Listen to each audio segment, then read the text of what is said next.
بسم اللہ الرحمن الرحیم۔ شروع اللہ کے نام سے جو بڑا مہربان نہایت رحم والا ہے۔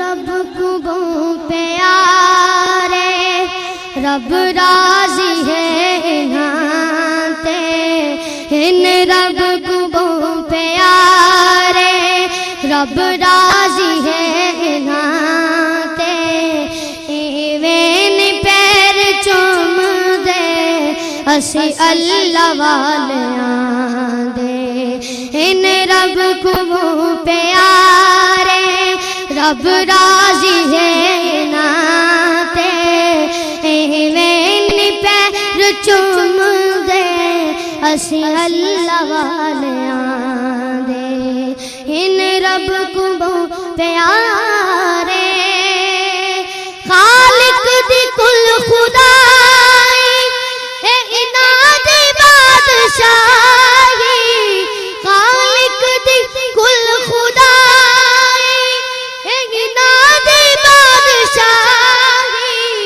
جو چاو دے نہ کر دے دین دے سپاہی جو چاو دے نہ کر دے ونشهد أن سيدنا ومولانا محمدا عبده ورسوله الذي أرسله الله بالحق بشيرا ونذيرا وداعيا إلى الله بإذنه وسراجا منيرا أشهد أنه صلى الله تعالى عليه وسلم بلغ الرسالة ونصح الأمة وكشف الغمة وجلى الظلمة وجاهد في سبيل الله وعبد ربه حتى أتاه اليقين اللهم صل على سيدنا محمد وعلى آل سيدنا محمد وبارك وسلم اللهم صل وسلم على رسولك الكريم وآله الطاهرين رب اغفر وارحم وأنت خير الراحمين أما بعد فأعوذ بالله من الشيطان الرجيم بسم الله الرحمن الرحيم إن الله وملائكته يصلون على النبي يا أيها الذين آمنوا صلوا عليه وسلموا تسليما اللهم صل وسلم على رسولك الكريم وآله الطاهرين رب اغفر وارحم وأنت خير الراحمين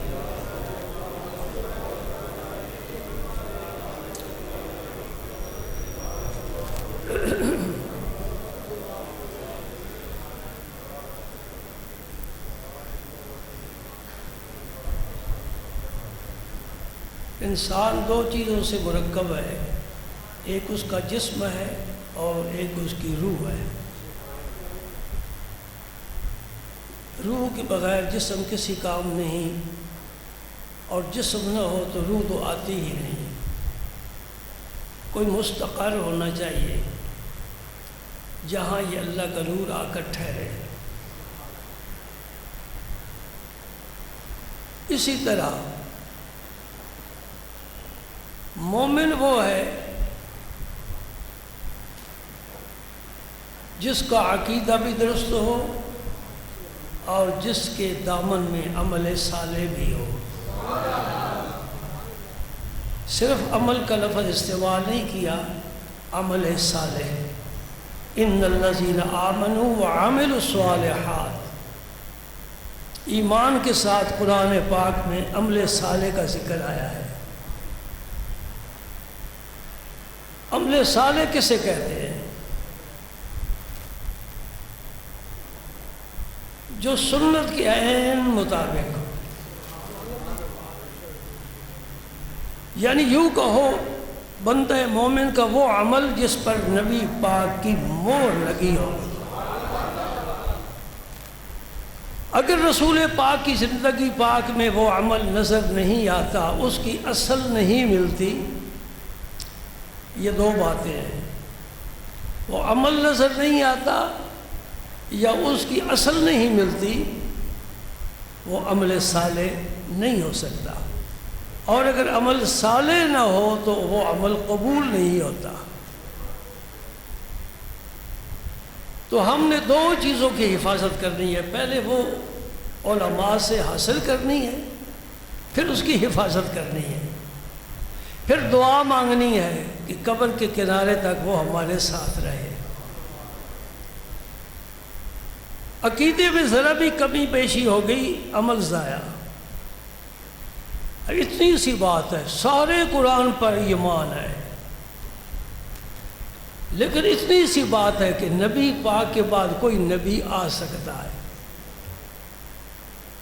یہ تو برداشت کر لو۔ میں سارا قرآن اس پر عمل کر رہا ہوں، سب پر ایمان رکھتا ہوں، الحمد سے لے کر والناس تک میرا یقین ہے، میں گواہی دیتا ہوں اللہ کی سچی کتاب ہے، لیکن میں اس بات پر تھوڑا اختلاف کرتا ہوں کہ نبی کی پاک کے بعد کوئی نبی آ سکتا ہے۔ آپ کا کیا خیال ہے؟ گنجائش ہے؟ نہیں گنجائش، اتنی بھی کمی بیشی نہیں ہو سکتی، اس لیے کہ الیوم اکملت لکم دینکم واتممت علیکم نعمتی وردیت لکم الاسلام دینا۔ اللہ پاک نے موڑ لگا دی، ختم۔ موڑ لگ جانے کے بعد کوئی چیز باہر نہیں نکلتی اور کوئی باہر کی چیز اندر نہیں نکلتی۔ ہماری مدرسے والوں کی اصطلاح میں اسے جامع معنی کہتے ہیں۔ جامع کیا نا، سب کو اپنی لپیٹ میں لے لیا۔ معنی کا مطلب یہ ہے کہ دوسری چیزوں کو رکاوٹ بن گئی، تو نہیں آ سکتی، میرا کنبہ پورا ہے، تیری کوئی گنجائش نہیں۔ ہمارا دین جامع معنی ہے، اس میں اب کوئی چیز داخل نہیں ہو سکتی، اور جو کچھ رب نے داخل کر دیا ہے نکل کچھ نہیں سکتا۔ 5 کی بجائے 4 نمازیں کوئی نہیں پڑھ سکتا، اور فرض 2 کے 3 نہیں پڑھ سکتا، مغرب 3 کے 4 نہیں پڑھ سکتا۔ موریں لگ چکی ہیں تیرے ہر عمل پر، اب وہ عمل نبی کے برابر ہے تو کامیاب ہے، ورنہ ناکام ہے۔ ہم اپنی مرضی سے جو کریں گے اس کی ہم ذمہ دار ہے، رسول اللہ سے قبول نہیں فرمائیں گے۔ میں تمہید میں زیادہ وقت نہیں لگاتا، وقت ہوتا ہی بڑا مختصر ہے۔ ایک حدیث آپ کے سامنے پیش کرنی ہے، اس میں عقیدہ بھی ہے، عمل بھی ہے، اس کے علاوہ بہت کچھ ہے۔ معلوم نہیں اللہ تعالیٰ مجھے کس حد تک توفیق عطا فرمائے گا، کیا کچھ میں بیان کر سکوں گا۔ یہ میں حدیث آپ کے سامنے پیش کرتا ہوں، یہ بخاری شریف کی حدیث ہے۔ اب مشکل یہ پیدا ہو گئی کہ جو باتیں ہمارے ادارے میں ہونی چاہیے طلباء اور استاذ کے درمیان، وہ ہم انٹرنیٹ پر لے کر چلے گئے۔ لوگوں کو اس کے ساتھ کوئی دلچسپی نہیں، بلکہ اس کے ساتھ شکوک و شبہات پیدا ہو رہے ہیں، اور لوگوں کا علماء سے بھی اعتماد اٹھ گیا اور حدیثوں سے بھی اعتماد اٹھ گیا، اور علماء کی تحقیق کو قبول کرنے کے لیے تیار نہیں ہے۔ اگر میری بات آپ قبول کریں تو میں ایک مشورہ دیتا ہوں، اب یہ تو نہیں ہو سکتا کہ آپ انٹرنیٹ چھوڑ دیں، فیس بک کو چھوڑ دیں، مجھے پتہ ہے، ہاں یہ بات مجھے کہنے کا موقع مل گیا۔ دوستو، جس طرح ہم نے اس انٹرنیٹ کو اور موبائل کو ہاتھوں ہاتھ لیا ہے، اللہ کی قسم میرے نبی کے صحابہ نے قرآن پاک کو اس طرح ہاتھوں ہاتھ لیا تھا۔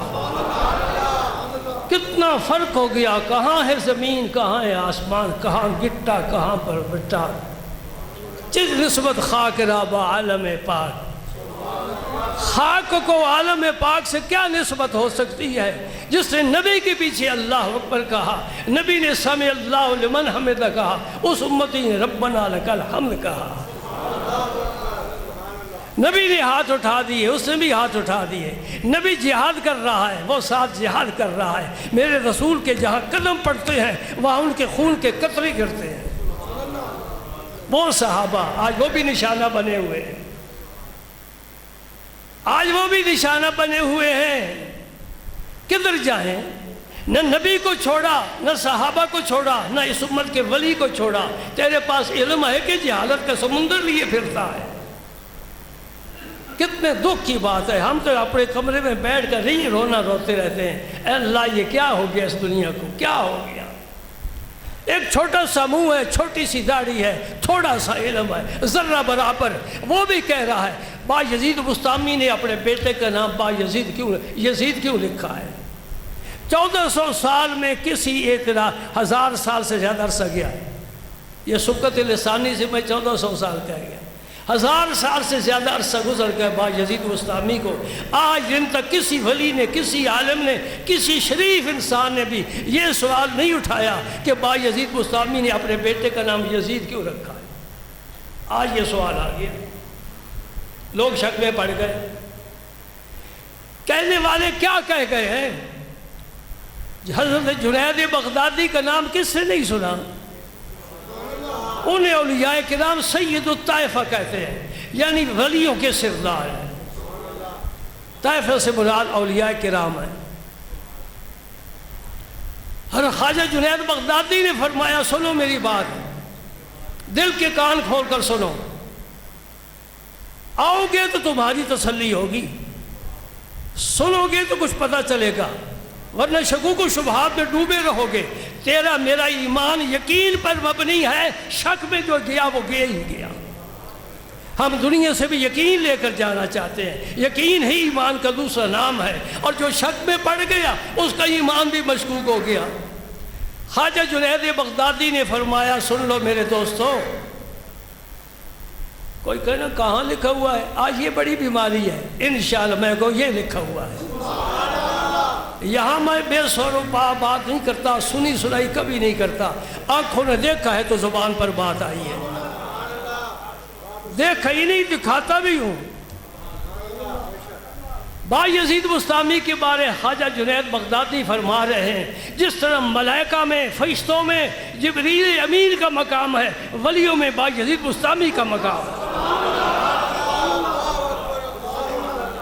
یہ منصب ہم نہیں متعین کر سکتے، یہ صدیوں سے متعین ہو چکا ہے، منصب مل چکے ہیں، اپنے مقام پر فیض ہو چکے ہیں، دنیا کو فیض دے رہے ہیں، دیتے رہیں گے۔ ان کی ارواح طیبہ ہر وقت امت کے لیے خیر خواہ ہے۔ میں نے صرف ایک بات کی ہے، یہ بابا جی جو لاہور میں تشریف فرما ہے، اور ان کی وجہ سے لاہور کو کبھی کبھی داتا کی نگری بھی کہہ دیتے ہیں۔ تیرے تو باپ کو کوئی نہیں جانتا، داتا صاحب نے کتاب لکھی ہے، چلو داتا نہ مانو، ہم نہیں کہتے، یہ کوئی منزل من اللہ تو لقب ہے نہیں نا، پتہ ہی لوگوں کی زبان پر کیوں آ گیا، کہاں سے آ گیا، نہ کالج میں پڑھایا گیا جی، نہ مدرسے میں پڑھایا گیا کہ علی حجویری کو داتا کہا کرو، لوگ کیوں کہتے ہیں؟ یہ خدائی نکارہ ہے، زبان خلق نکارہ ہے، خدا رب عرش پر نکارہ بجاتا ہے، پوری کائنات میں وہ منادی پھیلا دی جاتی ہے۔ جبریل کہتا ہے میرا رب مجھے کہہ رہا ہے اے جبریل فلاں بندے سے میں پیار کرتا ہوں، تو بھی کر، ملائکہ کو کہو وہ بھی پیار کرے، اور زمین والوں کے دلوں میں پیار ڈال دے۔ نہیں سمجھ رہے میری بات؟ یہ داتا کا لفظ آیا کہاں سے؟ میں جتنا ماضی کی طرف جاؤں مجھے بالکل اس کا کوئی کنارہ نہ ملے گا، یہاں تک کہ حضور داتا صاحب کے زمانے میں چلا جاؤں۔ بات سمجھ رہے نا؟ یہ رب نے نکارہ بجایا ہے، تو اس نکارے کی آواز کو کوئی پابند نہیں کر سکتا۔ ایسا نہیں ہو سکتا کہ یہ آواز باہر نہ نکلے، نکلے گی، اور قیامت تک اس خطے میں داتا داتا ہوتا رہے گا۔ تو پیسے لے کر جاتا ہے تب بھی تجھے دودھ خالص نہیں ملتا، داتا کے نام پر خالص دودھ کی سبیلیں لگتی ہیں جی۔ یہ قرآن کی عہد پر تو عمل نہیں ہو رہا، یہ اسی نگارے کی برکت ہے۔ ان کی کتاب ہے کشف المحجوب، فارسی میں اصل ہے، اردو میں ترجمہ ہو گیا ہے، اور داتا صاحب کو بھی 900 سال گزر چکے ہیں، غوث اعظم سے پہلے کے بزرگ شیخ عبد القادر جیلانی بعد میں ہوئے ہیں، انہوں نے پہلے سے جھنڈا یہاں گاڑ دیا ہے۔ سبحان اللہ۔ ان کی کتاب پر وہی ایک لڑکا، چھوٹی زبان، چھوٹا سا علم، چھوٹا سا منہ، چھوٹی سی داڑھی، کوئی مقدار ہی اس کی نہیں. کوئی عالم جائے تو بات ہی نہیں کرتا. وہ ان کی کتاب پر اعتراض کر رہے ہیں جس کے ترجمے ہو چکے ہیں، جس کی شرح لکھی جا چکی ہیں، اور جو پڑھ پڑھ کر مجھے یاد آ گیا ولیوں کے سردار خواجہ سید محمد نظام الدین اولیاء رضی اللہ تعالیٰ عنہ فرماتے ہیں جو آدمی مرشد کی تلاش میں ہے اور وہ کشف المعجوب کا مطالعہ کرے انشاءاللہ مرشد مل جائے گا. ہائے ہائے. ولی کیا کہہ رہے ہیں اور تو چمچہ باندھ کر کیا کر رہا ہے؟ مجھے کسی پر تبصرہ کرنے کی ضرورت نہیں، میں صرف تمہاری یہ بات سمجھانا چاہتا ہوں، بچو ان سے. اور ایک اور مشورہ بھی دیتا ہوں، اگر آپ نے انٹرنیٹ پر کسی کا بیان سننا ہے، اول تو میں کہتا ہوں نہ سنو. تمہیں کیا پتہ ہے یہ کون ہے، کس عقیدے کا ہے، کہاں سے ہو؟ ڈاکٹر ذاکر نائک بھی تو بول رہا ہے نا، جاوید غامدی تو بول رہا ہے نا، جس کی شکل ہی علماء جیسی نہیں ہے، جس کے چہرے پر مصطفیٰ کی سنت ہی نہیں ہے، اس سے کیا حق بنتا ہے کہ وہ دین کی بات کرے؟ پہلے اپنا گھر تو صاف کرے. جس کے اپنے گھر میں گندگی ہے وہ کسی کے گھر جھاڑو لے کر کیوں جا رہا ہے؟ اپنا گھر صاف کرے. سمجھو میری بات. اگر کسی کو شوق ہے ضرور ہی نیٹ پر گفتگو سننے کا، کالی داڑھی والے کو بالکل نہ سنو، سفید داڑھی والے سنو. اس لیے کہ یہ بچے ہیں اور بچہ کچا ہوتا ہے اور بابا پکی بات لے کر آ کر بیٹھا ہے.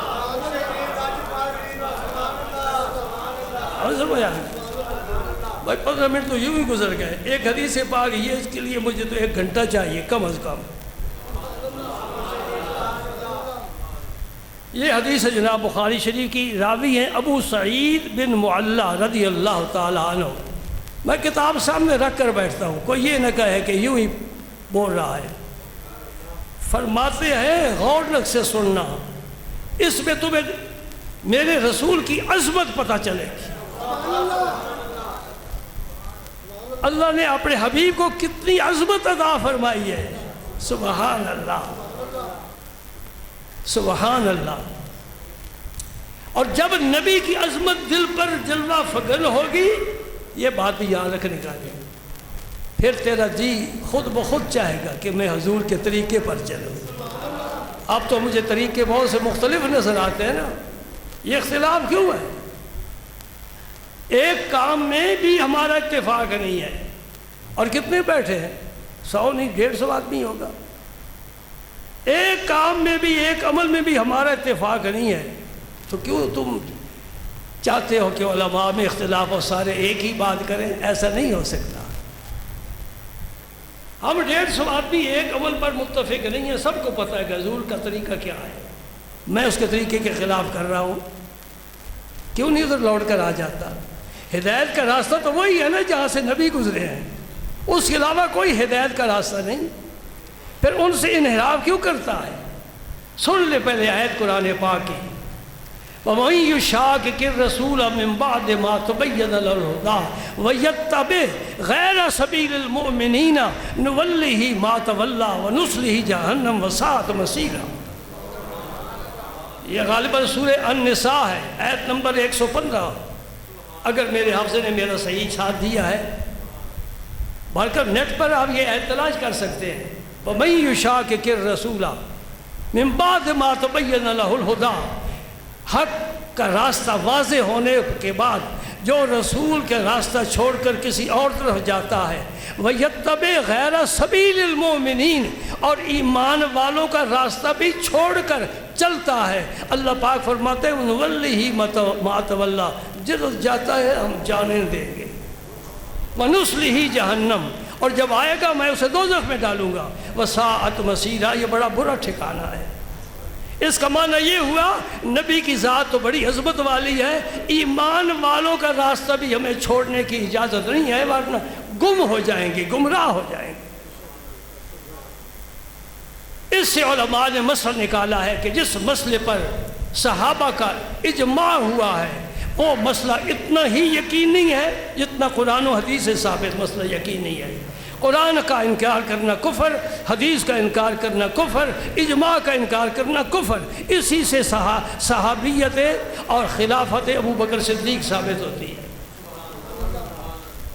میں پھر کسی اور باغ کی سیر کے چلا جاؤں گا، یہ ایسے صرف میں نے آپ کو سنا دی۔ رسول کا راستہ چھوڑ کر چلے، مومنین کا راستہ چھوڑ کر چلے، اللہ فرماتا ہے وَنُصْلِهِ جہنم، میں اسے دوزخ میں ڈالوں گا۔ نہیں دیکھوں گا کون ہے، کس کا بیٹا ہے، کس خاندان سے ہے، رب کے فیصلے یقینی اور ٹال ہوتے ہیں۔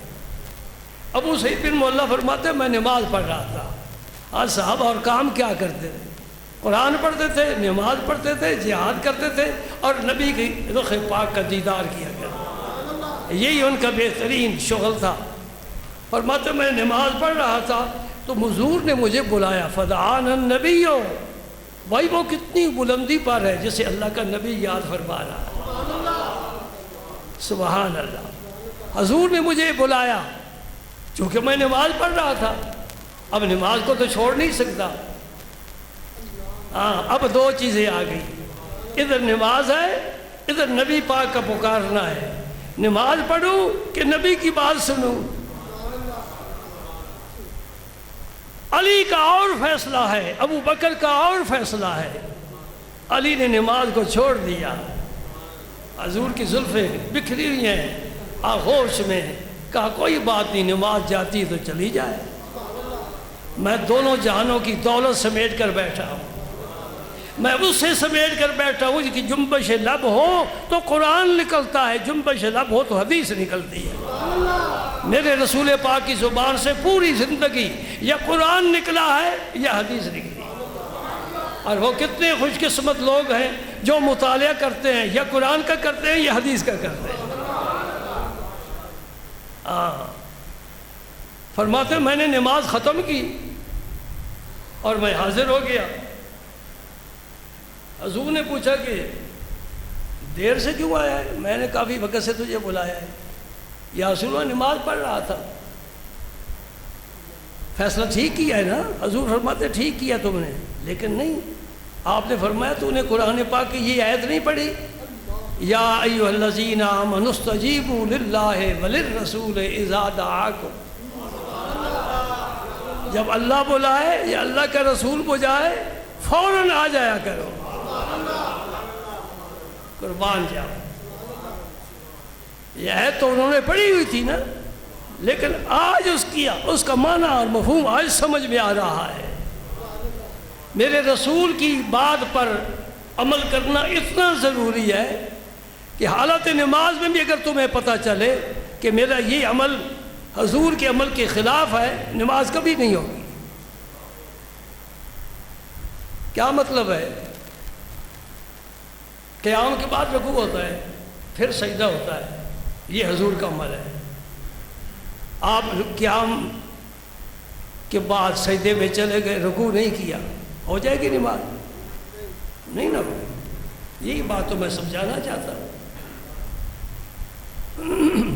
رکوع کرنے کے بعد آپ اٹھے نہیں، رکوع سے ہی سجدے میں چلے گئے، قیام بھی کر لیا، قرات بھی کر لی، رکوع بھی کر لیا، سجدہ بھی کر لیا، قومہ چھوڑ دیا، نماز نہیں ہوگی۔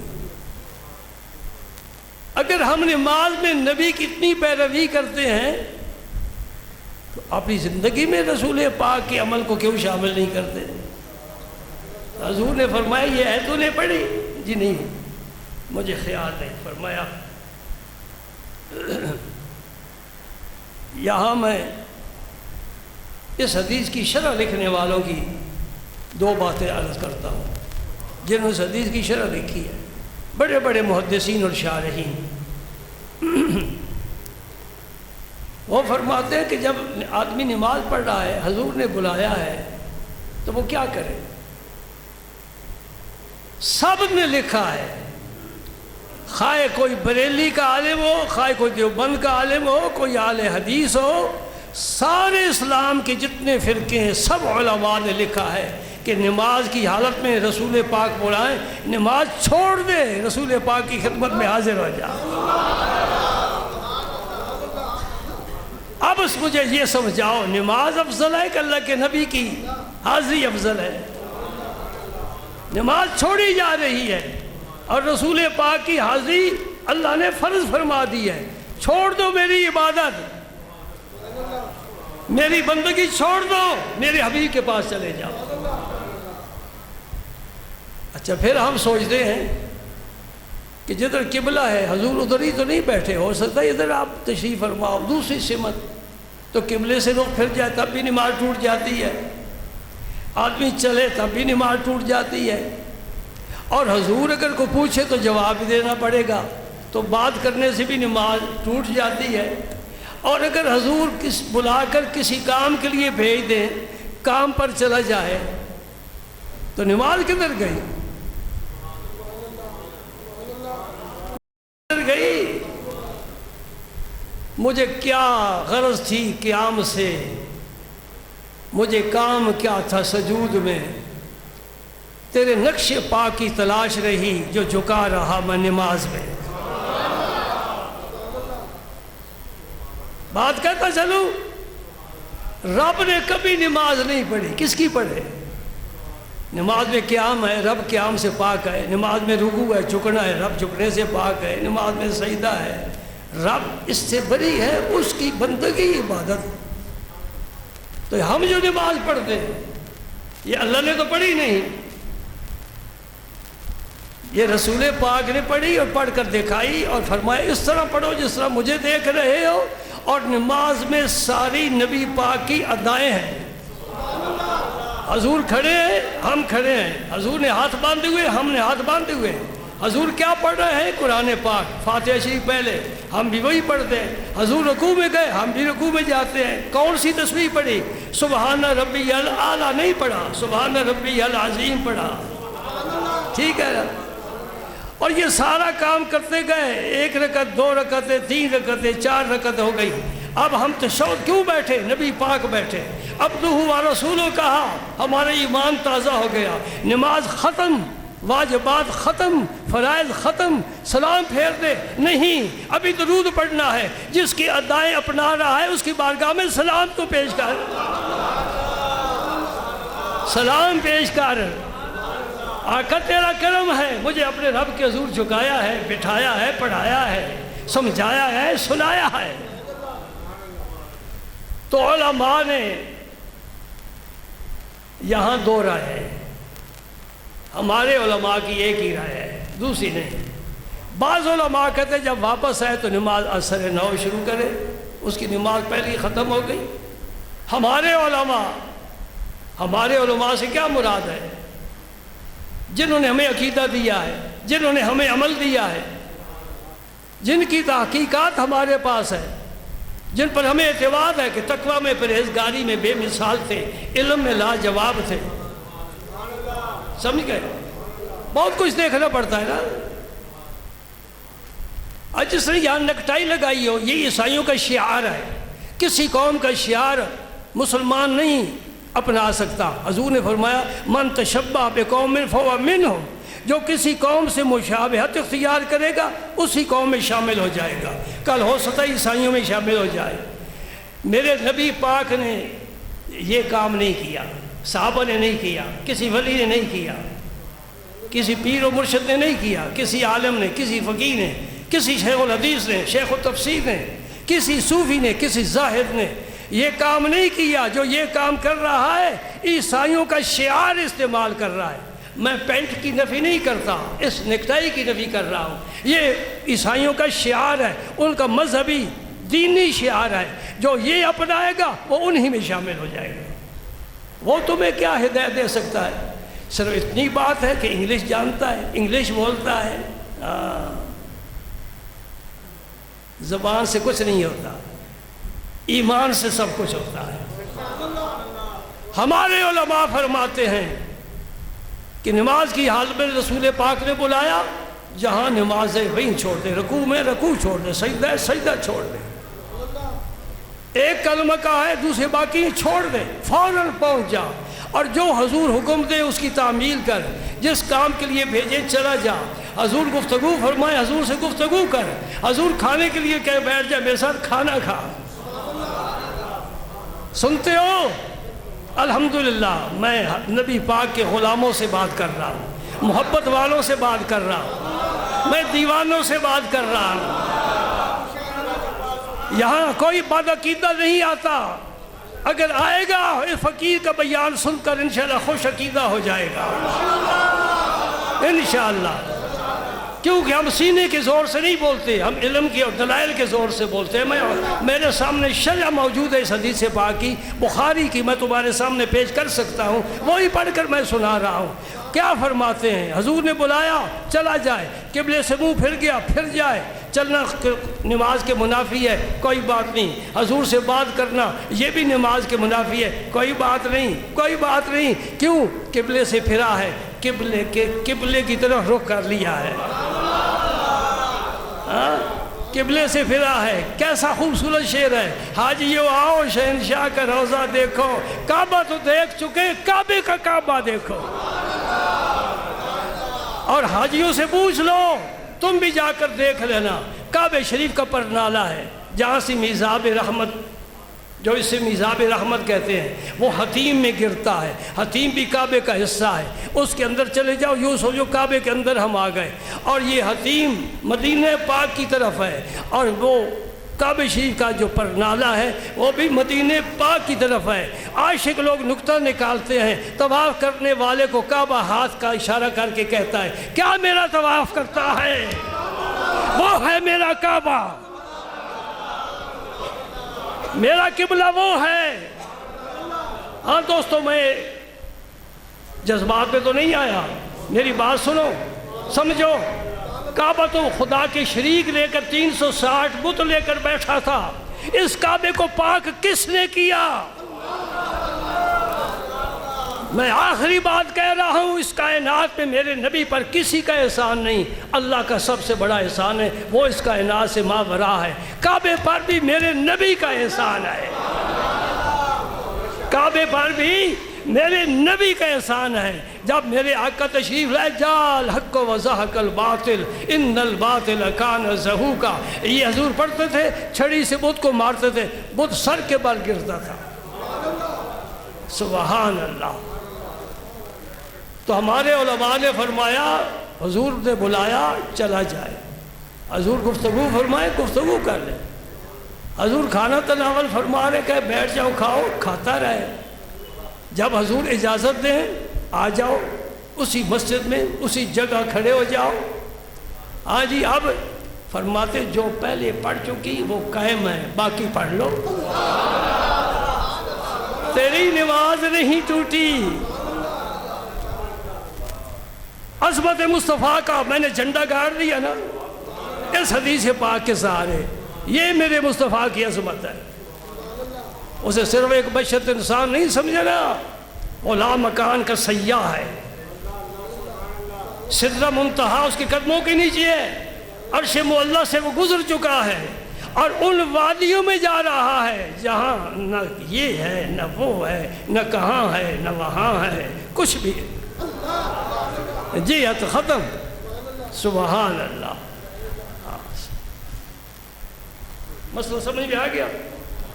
اب میں آخر میں آپ کو اس حدیث کا آخری حصہ بتاتا ہوں۔ آج تو میرا بھی خیال تھا میں وقت پر ہی ختم کر دوں۔ سبحان اللہ۔ ابھی یہ میری گفتگو جاری، ایک جمعے کا اور خطبہ ہے سرکار کی غلامی کا، اسے سمجھ لو، اسے سمجھ لو۔ اور دوستو سمجھ جاؤ، کب تک بے سمجھ رہو گے؟ سمجھ جاؤ۔ اے من کی دنیا میں انقلاب نہ آئے، اس ٹوپی کا کوئی فائدہ نہیں۔ من کی دنیا میں انقلاب نہ آئے تو میں تو کہتا ہوں سجدے کا بھی کوئی فائدہ نہیں۔ یہ تو منافق بھی سجدے کیا کرتے تھے۔ اپنے من میں ڈوب کر پا جا سراغ زندگی، تو اگر میرا نہیں بنتا نہ بن، اپنا تو بن۔ اپنے فائدے کی بات تو سوچنا، کل حاضر ہونا ہے سرکار کی جناب میں۔ عاشق لوگ تو موت کو زندگی پر ترجیح دیتے ہیں، لیکن یہ پابندی ہے تیرے آزاد بندوں کی، نہ یہ دنیا نہ وہ دنیا، یہاں مرنے کی پابندی وہاں جینے کی پابندی۔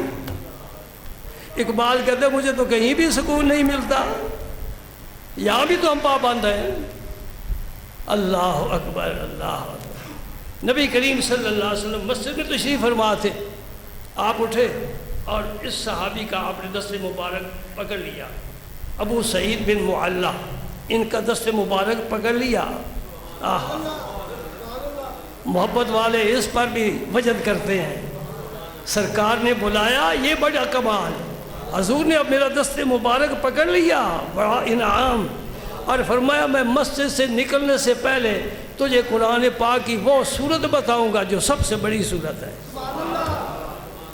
یہ کتاب والے نے باب کے متعلق جو حدیث نقل کیا ہے اس کا آخری حصہ یہ ہے. ہمارا حصہ پہلا تھا.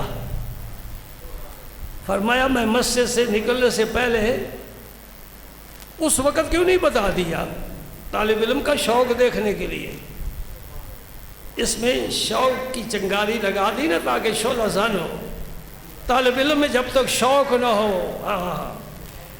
فرماتے مولا روح تانگریت طفل کے خنتے تانگریت طفل کے جوشد لبن تانگریت ابر کے خندد چمن. بادل جب تک روتا نہیں, آنسو بہاتا نہیں, پانی گراتا نہیں, گلشن میں بہار آتی نہیں. بچہ جب تک روتا نہیں, ماں کی چھاتی میں دودھ جوش مارتا نہیں. بچہ روئے نہریں دونوں بھر جائیں گی, بادل برسے لہلہاتے کھیت تیرے سامنے نظر آ جائیں گے. خدا سے دعا کیا کرو مولا کریم. ہاں ہم بڑے عجیب لوگ ہیں, ہم قحقوں میں حقیقی راحت ڈھونڈتے ہیں. حقیقی راحت خدا کی قسم آنسوؤں میں ہے, رونے میں ہے. اللہ پاک یہ نصیب فرما دے. رات کا پچھلا پار ہو, ساری دنیا غفلت کی چادر لے کر سوئی ہو, اور تو سجدے میں سر رکھ کر ایک چھوٹا سا آنسو اللہ کے خوف سے گرا دے. میرے رسول اللہ نے فرمایا ہے دوزخ کی آگ حرام ہے. فرمایا مکھی کے سر کے برابر. اب کتنا سر آنسو ہوگا؟ وہ تو پلکیں ہی اپنے وضو کے لیے استعمال کر لیں گی, وہ تو باہر نکلے گا نہیں. اللہ کے خوف سے اتنا سا آنسو. اور بالکل اس خوف کے ساتھ ساتھ ہی دوسرا لفظ بھی ہے, اللہ کی محبت, رسول پاک کی محبت, اپنے مرشد کی محبت, دین کی محبت, اپنی قوم کا غم, اس کی فکر. اگر آنسو گر جائے اللہ پاک راضی اور خوش ہو جاتا ہے. حضور نے فرمایا مسجد سے نکلنے سے پہلے میں تجھے قرآن پاک کی سب سے بڑی ایک سورت بتاؤں گا. جب مسجد کے کنارے پر پہنچے تو وہ صحابیت کرتے ہیں, یا رسول اللہ آپ نے میرے ساتھ وعدہ فرمایا تھا, وہ بڑی سورت قرآن کی کون سی ہے؟ پتہ چل گیا کہ طالب علم کے دل میں شوق ہے علم حاصل کرنے کا. تو فرمایا الحمدللہ رب العالمین, سورہ فاتحہ. دوست کتنا تحفہ بڑا رب نے دیا ہے, ہر نماز کی ہر رکعت میں پڑھی جاتی ہے. کم از کم مختصر سے الفاظ ہیں, بہت سے الفاظ تو ہماری اردو میں بھی استعمال ہوتے ہیں. اس کا معنی ہی یاد کر لو, کوئی مشکل ہے؟ لکھے پڑھے لوگوں کے لیے تو اور بہت زیادہ آسان ہے. جب یہ پڑھو معنی بھی سامنے ہو, انشاءاللہ توجہ اللہ حاصل ہو جائے گی. اور توجہ اللہ نہ ہو تو صرف اٹھنا بیٹھا تو ایک پریڈ ہے, ورزش ہے, ایکسرسائز ہے, عبادت نہیں ہے. پھر آپ نے فرمایا یسب المثانی بل قرآن العظیم الذی اوتیتہ. دو نام حضور نے سورہ فاتحہ کے یہاں بیایا, ورنہ اس کے بڑے نام ہیں جو کہ فضائل والی ہے نا. اللہ تعالیٰ کے 1000 نام ہیں. نبی پاک صلی اللہ علیہ وسلم کے 200 سے زیادہ نام تو دلائل خیرات شریف میں ہیں. ناموں کی کثرت اس کے مرتبے اور مقام کی نشاندہی کرتی ہے. ایک آدمی صرف آدمی ہے, اس کا نام ہی آپ لیں گے. اگر وہ ڈاکٹر ہے تو پھر آپ ڈاکٹر صاحب بھی کہیں گے. اگر وہ حافظ ہے تو ساتھ حافظ کا بھی لفظ لگا دو گے. اگر انہیں حج کیا ہے تو ساتھ حاجی کا بھی لفظ لگا دو گے. یہ نام بڑھتے جائیں گے تو پتہ چلے گا اس کی شان بھی زیادہ ہے, اس کا مرتبہ بڑا بلند ہے. اللہ تعالیٰ کے 1000 نام علماء نے جمع کیے ہیں. اس سے بھی میرے رب کے نام وَلِلَّهِ الْأَسْمَاءُ الْحُسْنَىٰ فَادْعُوهُ بِهَا. میں تمہیں دوستوں کہنا چاہتا ہوں، پتہ نہیں سورہ فاتحہ کی تفسیر تک میں پہنچوں گا کہ نہیں، یہ کہنا چاہتا ہوں کہ اللہ کی جناب میں جب بھی وسیلہ پیش کرو اللہ کے اسماء حسنہ کا وسیلہ پیش کرو، اس پر کسی کو اختلاف نہیں، کوئی نہیں جھگڑے گا۔ رسول پاک کا وسیلہ پیش کرو تو حرمین شریفین کے علماء کہیں گے وسیلہ لا وسیلہ لا لنبی ولا ولی۔ میں نے اپنے کانوں سے سنا ہے، کہتے کسی ولی کا وسیلہ نہیں، کسی نبی کا وسیلہ نہیں، لیکن تمام علماء دیوبند اور بریلی کے علماء متفق ہیں کہ رسول پاک کا وسیلہ اللہ کی جناب میں پیش کرنا جائز ہے، اور میں کہتا ہوں جائز نہیں، ضروری ہے۔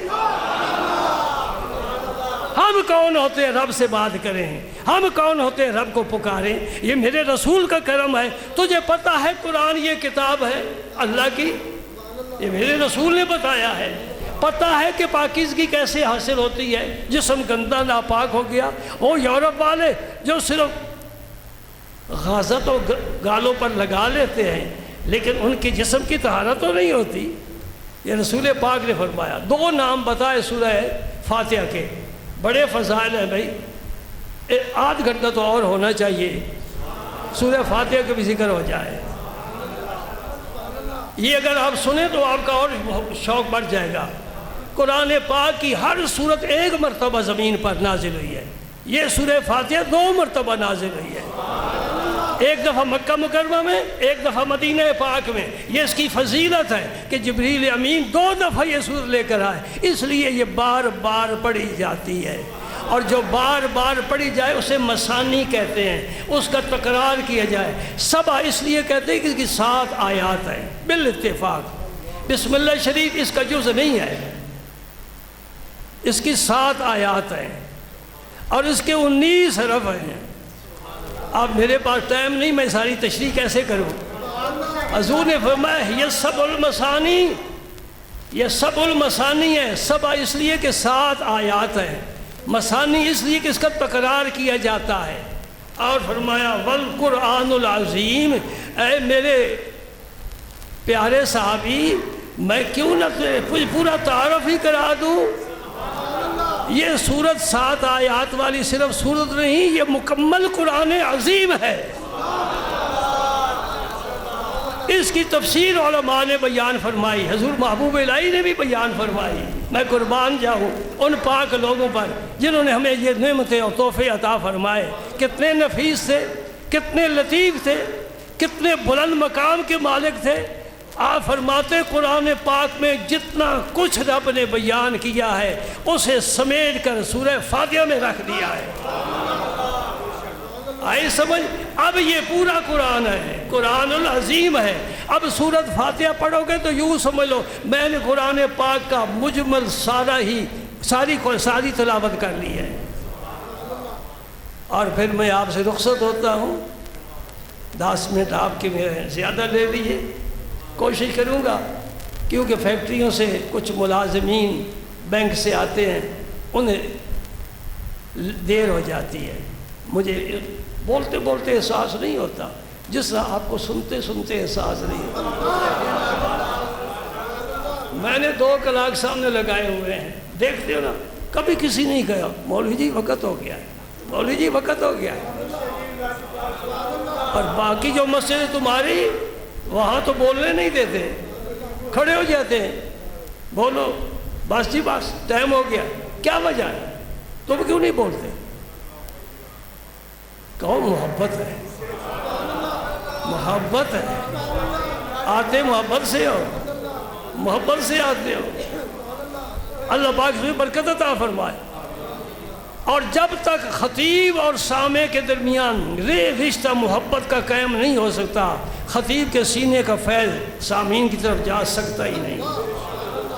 یہ تو کاروبار ہے، ٹھیک ہے، مولوی صاحب نے واز کر رہے ہیں، سن رہے ہیں، گھر بیٹھے نہا دھو رہے ہیں، ناشتہ کر رہے ہیں، ابھی بھائی 10 منٹ ہے پہنچ جاتے ہیں، جماعت کے وقت پہنچ جاتے ہیں۔ نہیں، پیار کے ساتھ کام کرو، دین کا محبت کے ساتھ کام کرو۔ اے ولیمے پر تو 2 گھنٹے پہلے پہنچ جاتے ہو، وہاں تمہیں اونگ بھی نہیں آتی، جمائی بھی نہیں لیتے۔ یہ پیڑ کی زیادہ فکر ہے، یا سینے میں دھڑکنے والے دل کی فکر ہے؟ یہ دل کیا ہے؟ اللہ تعالیٰ کی اسرار کا مرکز ہے۔ رب کا جو فیض بندے پر آتا ہے دل پر آتا ہے۔ قرآن پاک بھی نازل ہوا تو حضور کے قلب انور پر نازل ہوا۔ سبحان اللہ۔ پیر بھی توجہ کرتا ہے تو مرید کے دل پر توجہ کرتا ہے۔ رسول پاک بھی دیکھتے تھے، رنگ نہیں دیکھتے تھے، نسل نہیں دیکھتے تھے، قومیت نہیں، علاقہ نہیں، دل دیکھتے تھے۔ حبشے سے آنے والے کا دل دیکھا، سورج سے زیادہ روشن ہے، کہا میرے قریب آ جا۔ سبحان اللہ۔ تو میں تمہیں ایک اور تحفہ آج دینا چاہتا ہوں، سمجھ لو یہ عید کا تحفہ ہے، عید کا تحفہ ہے۔ اللہ، اس کا ایک نام ہے رقیہ، ایک نام ہے شفا۔ سورہ فاتح کے دو نام بتائے۔ شفا تو سمجھ گئے ہو، بیماری دور، صحت، تندرستی۔ رقیہ کا کیا معنی ہے؟ دم، دم۔ یہ سورہ پاک پڑھ کے آپ کو سب کو اجازت ہے، اگر خود کوئی ایسی تکلیف آ گئی سورہ فاتحہ پڑھ لو، اول آخر تین دفعہ درود شریف پڑھ لو، اپنے سینے پر، جسم پر، ہاتھوں پر پھونک کر سارے جسم پر مار لو۔ بچے کو کوئی تکلیف ہے، بیوی کو ہے، گھر کے کسی فرد کو ہے، پڑوسی کو ہے، کوئی ملنے والا ہے، کہتا ہے مجھے یہ تکلیف ہے، فاتح شریف پڑھ کر دم کرو۔ اور اس میں پنجابی کے لفظ استعمال کرو، ایک گھنٹی میں نے رکھ لی ہے، گھنٹی رکھ لی ہے۔ بلی کو شیر کی خالہ کہتے ہیں نا، تو شیر نے سارے داؤ اسی سے سیکھے۔ تو پھر ایک دن جس دن فارغ و تحصیل ہوا نا، اس نے کہا کہ پہلا ناشتہ میں اسی سے کر لوں۔ اس نے اس پر حملہ کیا، بلی نے چھلانگ لگائی، وہ درخت پر چڑھ گئی۔ انہوں نے کہا خالہ مجھے یہ تو فن تو نے سکھایا نہیں۔ انہوں نے کہا اپنی جان بچانے کے لیے نہیں سکھایا، ورنہ تو اوپر چڑھ کے آج میرا بھی لقمہ بنا جاتا۔ آپ خوش ہو گئے نا؟ خوش ہو گئے۔ اللہ کے نبی کا ایک امتی تیری بات سے خوش ہو جائے، اللہ راضی۔ میں ممبر پر اس لیے ایسی باتیں کرتا ہوں، نبی پاک نے بھی صحابہ سے لطیفے بیان کی ہے، خوشطبی بیان کی ہے۔ یہ خود محدثین مستقل ایک باب بنتا ہے کہ کس صحابی سے کس رنگ میں حضور نے خوشطبی فرمائی، بچے سے خوشطبی فرمائی۔ میرے لیے بڑی راہ کتابیں کھلتی جا رہی، ساری لائبریری آگے ہوتی جا رہی ہے، لیکن پھر وہی بات وقت کا بڑا خیال رکھنا پڑتا ہے۔ ایک بات میں نے رکھ لی، وہ آپ کو نہیں بتائی، وہ اس کو بتاؤں گا جب میرا جی چاہے گا۔ وہ تو تمہارا حق نہیں ہے، وہ میری اپنی بات ہے۔ وہ اگر بتا دوں تو پھر آگے ایک حدیث سن لو تو پھر نماز پڑھتے ہیں۔ ماشاءاللہ موسم اچھا، پانی وافر، مٹی بھی زرخیز، جس نے اپنا کھیت نہ سینچا کیسا وہ دہقا۔ آج موسم بھی اچھا ہے، الحمدللہ الحمدللہ الحمدللہ۔ رب کتنا کریم ہے، پتہ چل رہا ہے کہ یہ ہاڑ کا مہینہ ہے، یہ جولائی کا مہینہ جا رہا ہے۔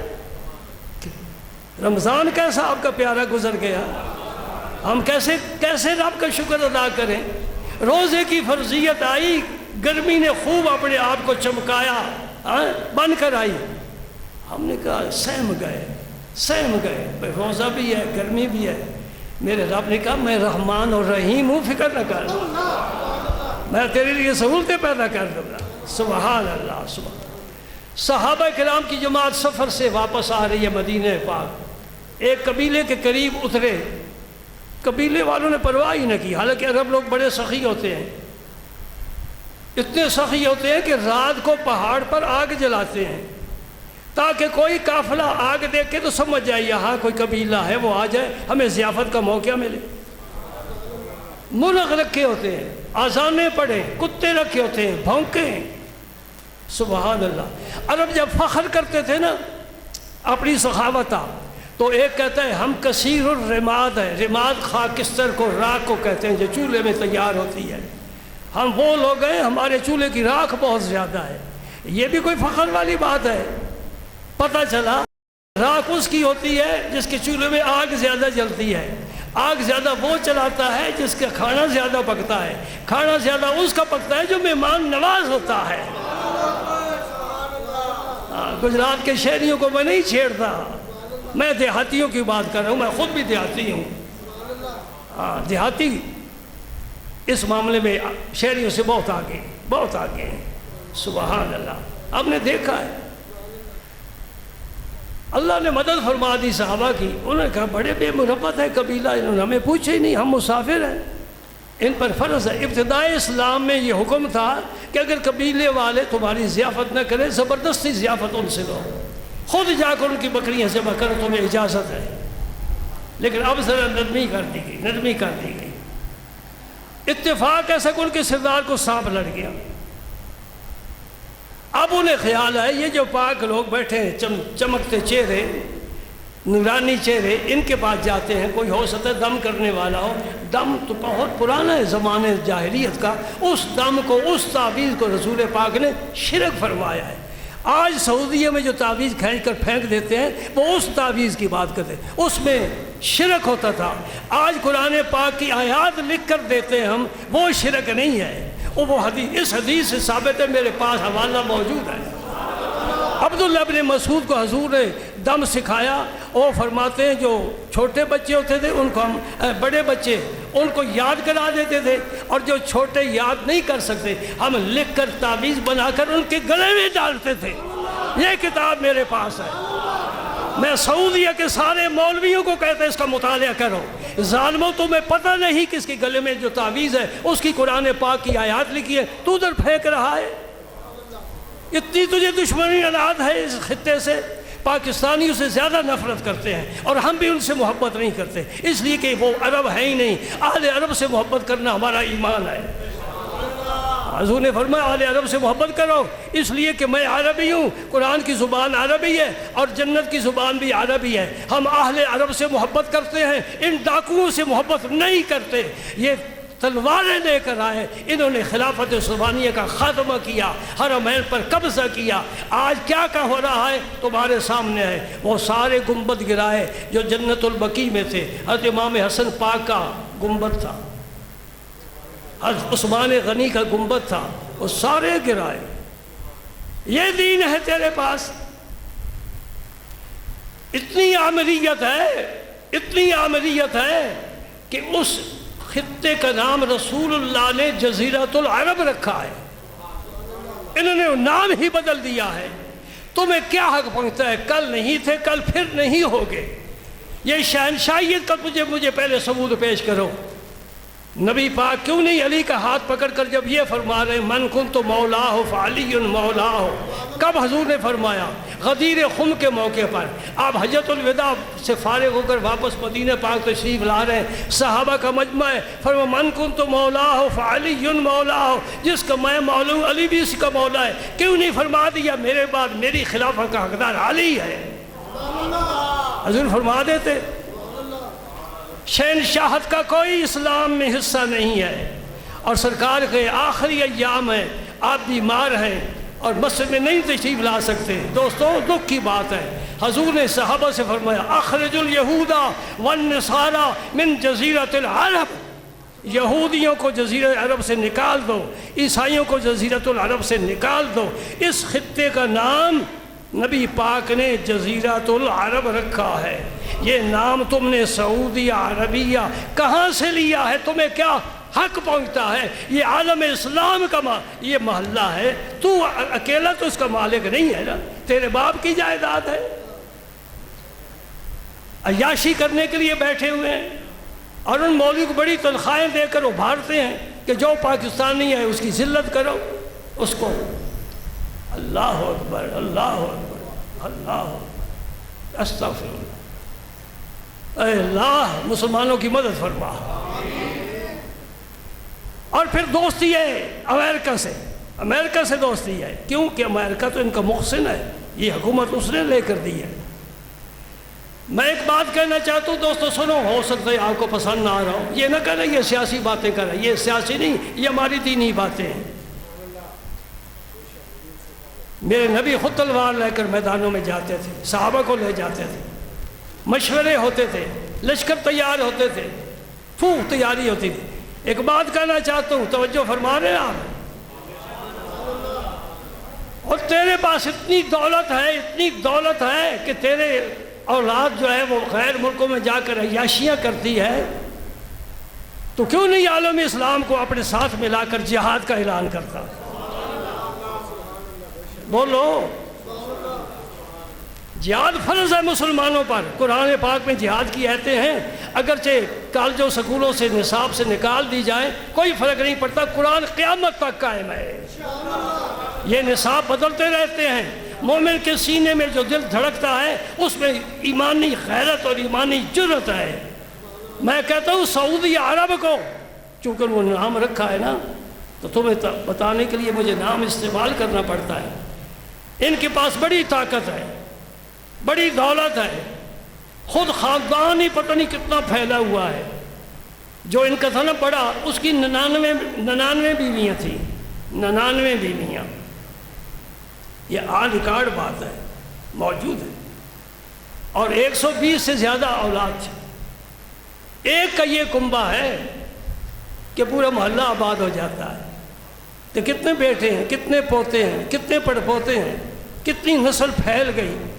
یہ عالم اسلام کو ساتھ ملائیں اور عالم اسلام کو ملا کر جہاد کا اعلان کر دیں۔ دیکھو مشرق سے مغرب تک میرے رسول کا کلمہ گونج رہا ہے، جھنڈا بلند ہوگا۔ اب کن سے لڑ رہے ہیں؟ وہ کافر ہیں، مشرک ہیں، یہودی ہیں، عیسائی ہیں، کن سے لڑ رہے ہیں؟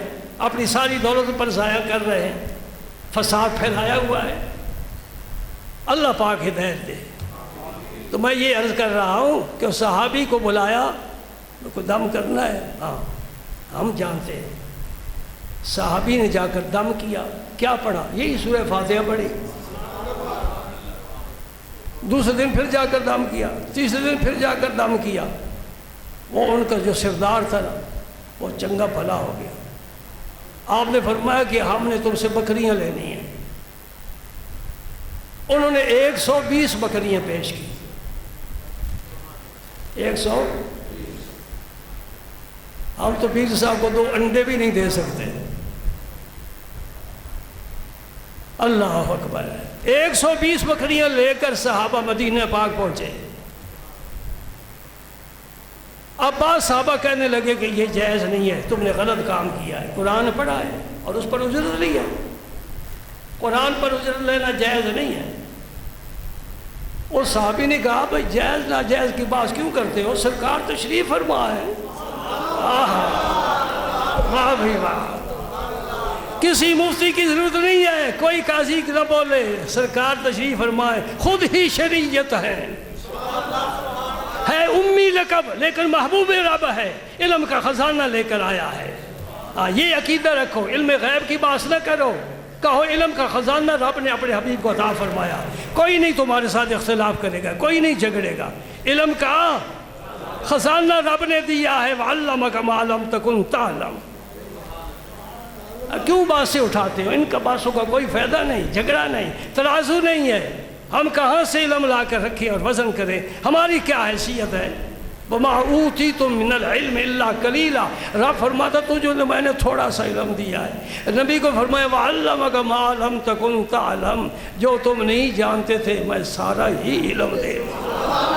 وَكَانَ فَضْلُ اللَّهِ عَلَيْكَ عَظِيمًا، اور تیرے رب کا تجھ پر بڑا ہی فضل ہے۔ اس لیے جس نے بھی آ کر حضور سے پوچھا اور بھائی کوئی بکریاں چرانے والا چیف جسٹس بنا سکتے ہو، یونیورسٹی کا چانسلر بنا سکتے ہو؟ نہیں، وہ تو پرائمری اسکول کا ٹیچر بھی نہیں ہو سکتا۔ بھٹو کے دور میں انگوٹھے لگانے والے ٹیچر تھے۔ علم والا ہوگا، سنو، علم والا ہوگا تب سارے نبیوں کی امامت کرائے گا، تاکہ آدم سے لے کر عیسیٰ تک سارے نبیوں کا علم بھی اس کے پاس ہو اور اپنا علم اس کے علاوہ بھی اس کے پاس ہو۔ میرا جملہ یاد رکھو، جھگڑا نہ کرو، باس نہ کرو، علم کے بغیر باس نہیں ہوتی۔ مختصر جملہ ہے، اللہ پاک نے اپنے رسول کو علم کا خزانہ عطا فرمایا۔ پھر جو انکار کرے سمجھو یہ انسان بد باطن ہے، یہ منافق ہے، یہ سچا مومن نہیں ہے، جو نبی کے علم میں اتنی بھی بات بھی برداشت اور قبول نہیں کر رہا۔ سبحان اللہ۔ حضور کی خدمت میں حاضر ہو گئے، عرض کی یا رسول اللہ یہ مسئلہ ہے، قرآن پڑھ کر دم کیا ہے، مریض ٹھیک ہو گیا، یہ بکریاں دی ہیں، جائز ہے کہ ناجائز ہے؟ فرمایا میرا حصہ بھی نکالو۔ یہ نہیں فرمایا جائز ہے، فرمایا میرا بھی حصہ نکالو۔ کیا بات ہے، میرے نبی جو بات کرتا ہے جامع بات کرتا ہے، جب یہ کہہ دیا میرا حصہ نکالو، جائز ہونا خود بخود اس میں آ گیا۔ سبحان اللہ۔ پھر حضور نے فرمایا بہترین اجرت وہ ہے جو قرآن پڑھ لی جائے۔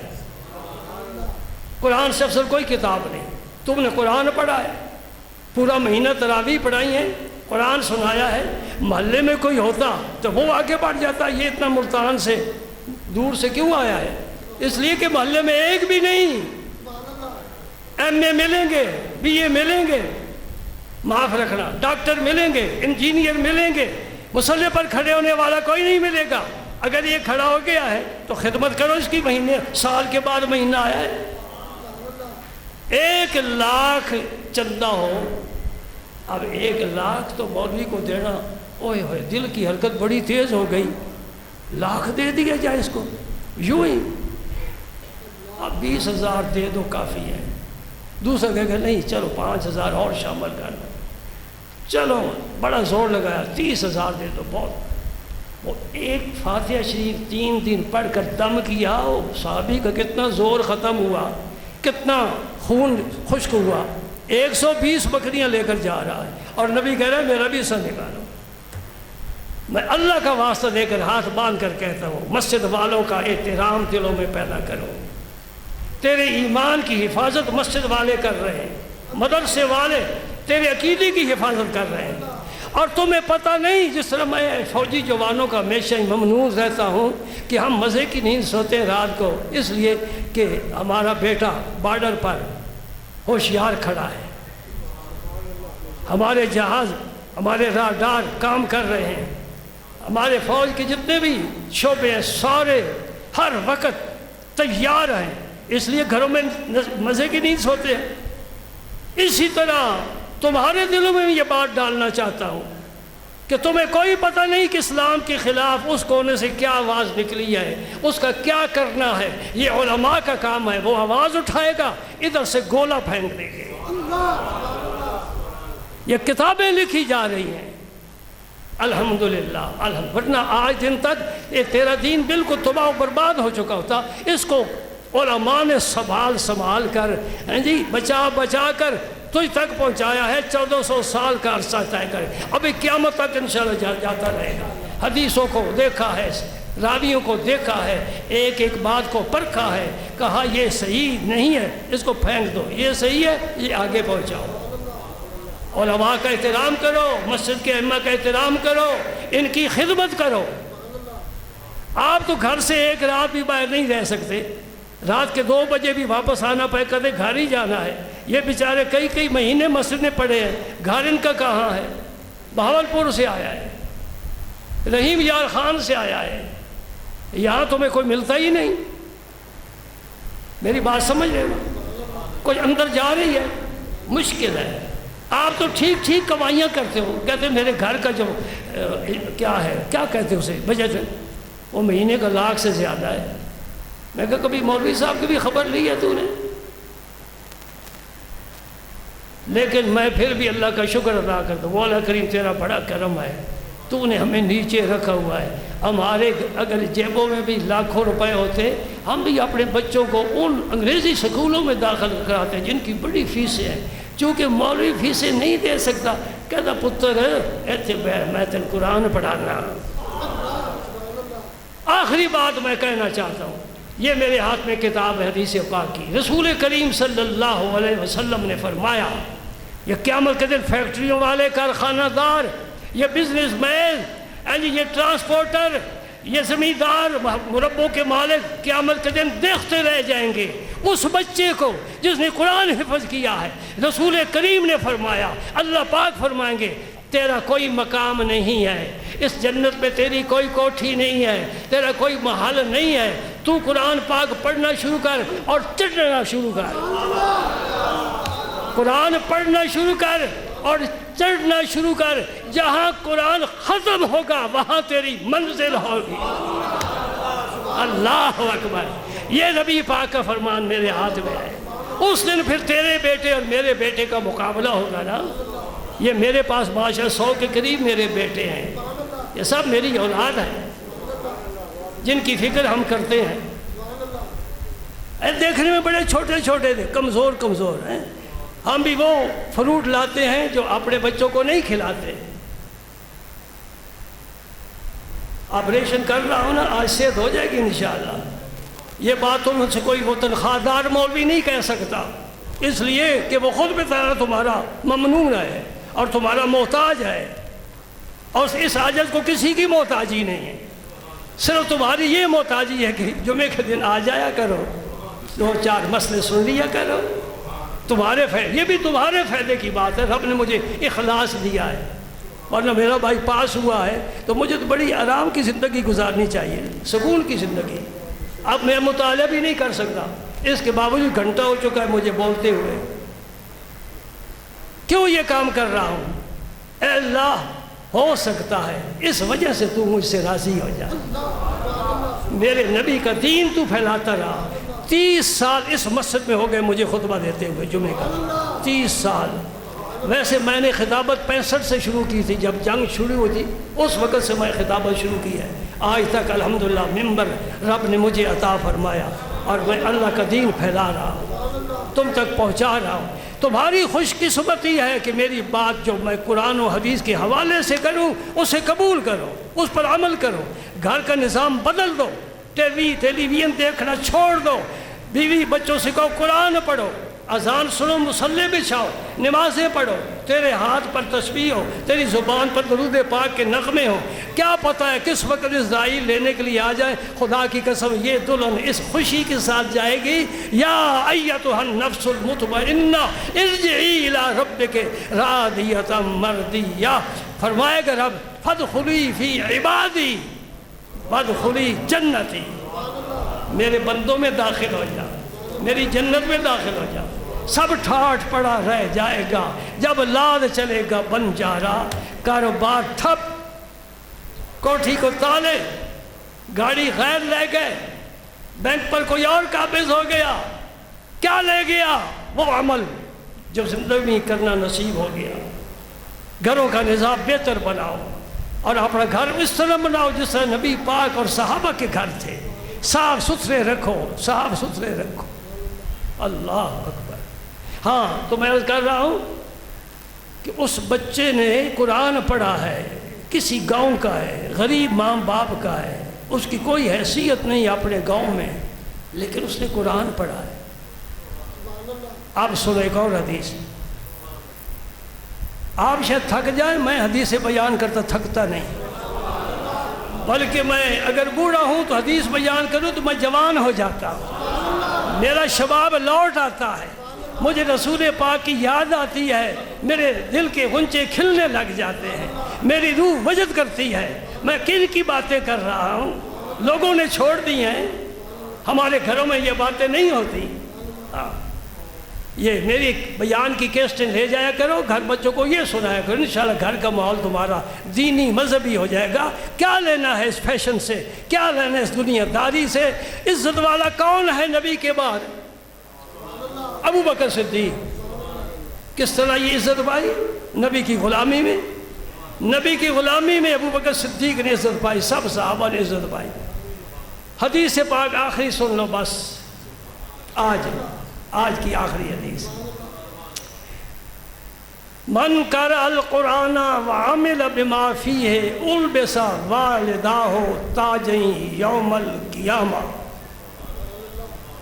نبی پاک نے فرمایا، حضور کو تو قرآن بڑا پیارا ہے نا، چلو ہمیں نہ صحیح، فرمایا جس نے قرآن پڑھا یعنی حفظ کیا اور پھر اس پر عمل بھی کیا، بے عمل حافظ کسی کام کا نہیں، الٹا عذاب کا قرآن پڑھا اور پھر قرآن پاک پر عمل بھی کیا، اس بچے کو جو انعام ملے گا وہ تو بتا رہا ہوں نا، والدین کو کیا ملے گا؟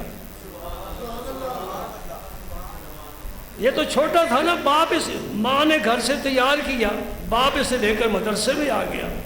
سن لو، جو ابھی تک اپنی گود خالی دیکھتے ہیں، اللہ پاک سب کی گود بھر دے، سبز و شاداب بنا دے، اور یہ طے کر لو کہ ہم اپنے ایک بچے کو ضرور عالم دین، اگر وہاں نہیں پہنچ سکتے حافظ قرآن ضرور بنائیں گے۔ میں ان ساتھیوں کا جن کے بچے یہاں پڑھتے ہیں، میرے حلقے کے ہیں، اور میں یہ دعوت بڑے عرصے سے دے رہا ہوں، جنہوں نے یہاں اپنے بچے داخل کرائے، میں ان کا اپنے اوپر احسان سمجھتا ہوں۔ ان کے گھروں میں انشاءاللہ یہ برکت جائے گی۔ فرمایا جس بچے نے قرآن پڑھا پھر اس پر عمل کیا، قیامت کے دن اس کے والدین کے سر پر نوری تاج رکھا جائے گا۔ والدین معروف نہیں رہیں گے۔ البس والداہ تاجن یوم القیامہ۔ یا رسول اللہ، اس تاج کی روشنی کیسے ہوگی؟ کس چیز کا تاج ہوگا؟ قربان جاؤ، میرے آقا نے فرمایا سورج اگر کسی کے گھر میں آ جائے، آسمانوں سے سورج اتر کر کسی کے مکان میں آ جائے تو کتنی روشنی ہوتی ہے؟ اتنی روشنی اس تاج کی ہوگی۔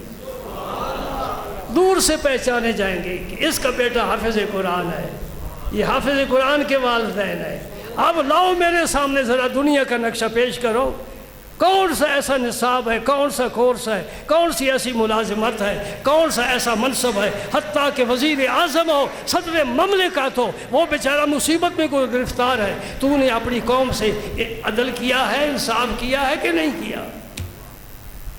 اور والدین کو تاج پہنایا جائے گا۔ ہے شوق تاج پہننے کا؟